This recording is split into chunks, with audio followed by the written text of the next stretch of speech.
Hey folks, Ross here at Frothy Bike Co. I'm going to talk about this Kona Libre CR DL. Really nice gravel bike from Kona. Price point $3,699. Not too bad compared to the products that come with it, and the finishing kit is quite nice. I like the GRX. Eastern wheel sets are pretty bomb-proof. Carbon bars, 120mm dropper. You've probably already seen this stuff if you're on YouTube researching this. You know the spec that you're looking at. Just going to give you a more in-depth video commentary on what I think of each component. First off, the frame. Geometry wise, I'm not a geometry expert, I just fix bikes. Nice geometry. I've got the alloy version of this at home. It's comfy, I like it. I ride a 54, this is a 56, I'm 6 foot tall. Take from that what you may. Kona price and size and structure is quite strange to get to grips with. Every model of Kona bike needs a slightly different chart. It's quite vague. Not the end of the world though, they're nice bikes. So this is a 56, so if you're over 6 foot, this would suit you. 6 foot and below, I would go 54 frame set. Carbon frame, of course, carbon forks and a carbon steerer, so they've not went cheap on the steerer. Some carbon forks are just carbon from this point here down to this point here. And it's alloy tipped, alloy crown and alloy steerer right the way through. These are full alloy. That's why the weight comes in at 9.5. Mount points. The amount of mounts that this frame has got is just unreal. There's not many other brands on the market that will come with this many mounts. Probably overkill, but if they don't really deteriorate, like, it's not a bad thing having too many mounts on the frame. It's not an aero drag. It's not a weight thing. For the weight of the rivets and the bolts, it's nothing. 3 bottle cage mounts on the down tube. 1, 2, and a cheeky one up under there. Another one on the seat post. Bottle cage, not bottle, you could mount a bottle to that, but that's the bag mount for your top tube there. It's got 4 mounts down the carbon fork, as well as the internal mount there. So if you're putting racks on the front, or you're putting mud guards or bottle cages down the side, it's got it all ready to go. Got the rear crown mount as well for the mud guard. On the rear, it's got a main mounting point here, another one up the top here. So that's straight away, that's for your rear rack. If you're running a rear pannier rack, that's set, ready to go. Or you can use this mount here, as well as there's a mount, let me go over the chain, there's a mount down in there. There's a cheeky wee mount up, get the camera angle right up under there. So you can mount a decent set of mudguards to it as well. So it's got every mount needed for any application really.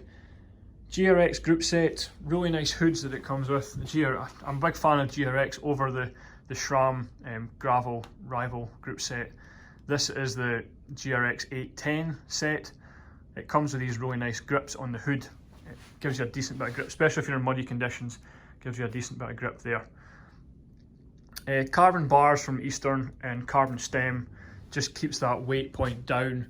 It's just a nice luxury having the carbon bars, weight point, comfort as well. I can't speak specifically for these bars, but carbon bars I've used in the past give you a little bit more flex off the tip of the flares here, the drops. If you're on those tips here, it gives you a little bit more vibration, dampening, especially on some of the rougher roads. The 120mm Trans-X adjustable dropper seat post, it comes at 120 straight out the bat, but if you're slightly shorter on the leg rider, you can change the drop, so you can drop it down by 10mm, 20 or 30mm, so you can drop the overall height from 120 and you can take it down in those increments. The left lever controls that, of course, so this is your dropper lever there. There's 2 downsides to this bike that I can see as a mechanic. Longevity we're talking, not out the box. Downside number 1, it comes with resin only, really basic rotors and resin pads. Resin pads aren't bad, but resin only rotors, they're the cheap rotors. I would upgrade those to Ice Tech rotors if you can, and then go for some sintered pads. Far better bite when you pull the brakes, just gives you a bit more control on the downhills. Second point, the press fit bottom bracket, they're good, they fit in the frames brand new. Over time, the Shimano ones break down, 2,000 miles roughly speaking, you'll get out of that. From there I would change it, upgrade it to a press fit alloy cased one, so it grips the frame a lot better, far less chance of getting creaking and cracking coming out the frame. That's the big thing as a mechanic. If a customer comes to you with a creaking bottom bracket and it's a press fit, you're going to constantly get the creaking and cracking until you upgrade to an alloy one that screws in from both sides into itself, almost like a nut and bolt, and squeezes the frame properly. It doesn't move then. Not a major issue though, because if you don't mind a bit of creaking and cracking, or at least for the first 2,000 miles, don't worry about it, not an issue.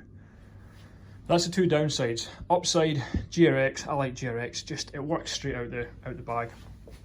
Clutch rear mech and 42 tooth rear cassette, so it's 11 42 tooth, is it 11 we're talking? Yeah, 11 42.